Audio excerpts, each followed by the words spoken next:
In our last video, we discussed how group decision-making is like building a house. If decisions are based on faulty conclusions, the outcome is compromised. A common source of faulty conclusions are logical fallacies, which occur when a person supports a position with misleading, flawed, or outright false argumentation. In our previous video, we discussed the false A-B fallacy, when a person falsely claims there are only two options, when in fact, multiple options exist.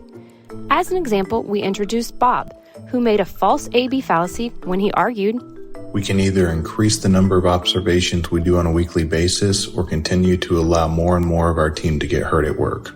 We asked how Bob could reframe his position in a way that opened the discussion, not confined it to only two options. We hope you were able to discuss how Bob could have presented that increased observations was his preferred solution, while still acknowledging and discussing other options, such as additional training or changing the quality of the observations. This week, we will discuss a new fallacy. Before we name the fallacy, see if you can spot which fallacy is being used in the following discussion, which is a continuation of the decision whether to purchase a certain software program.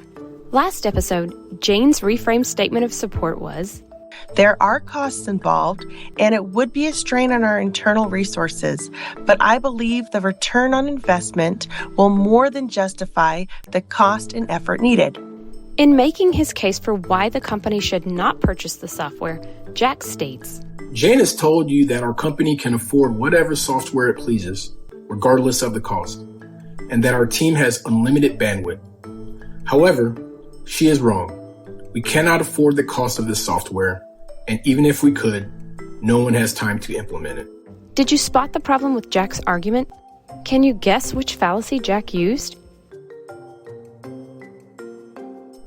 If you guessed the Strawman Fallacy, you would be correct. The Strawman Fallacy occurs when a person argues against a false, less compelling characterization of another person's position, rather than his or her actual position on the subject.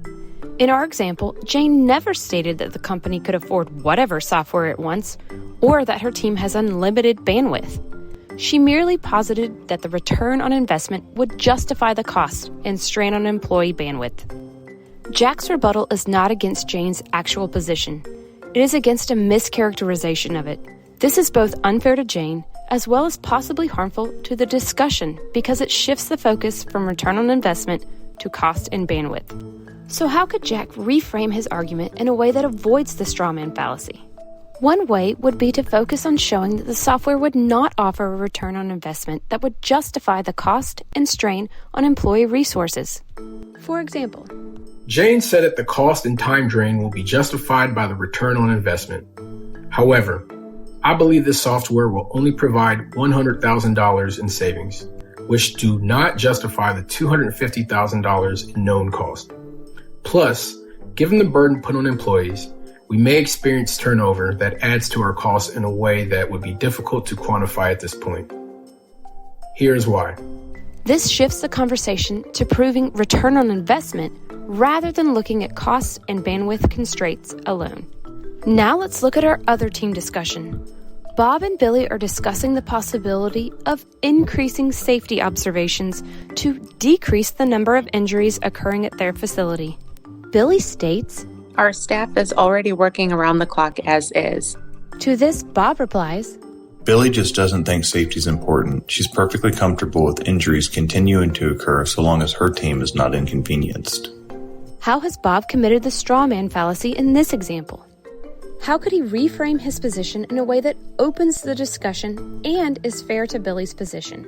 In our next episode, we will hear how Bob and Billie can avoid the Strawman Fallacy. Then we will discuss two additional fallacies, the tu quo quo and ad hominem fallacies. Until next time, build well.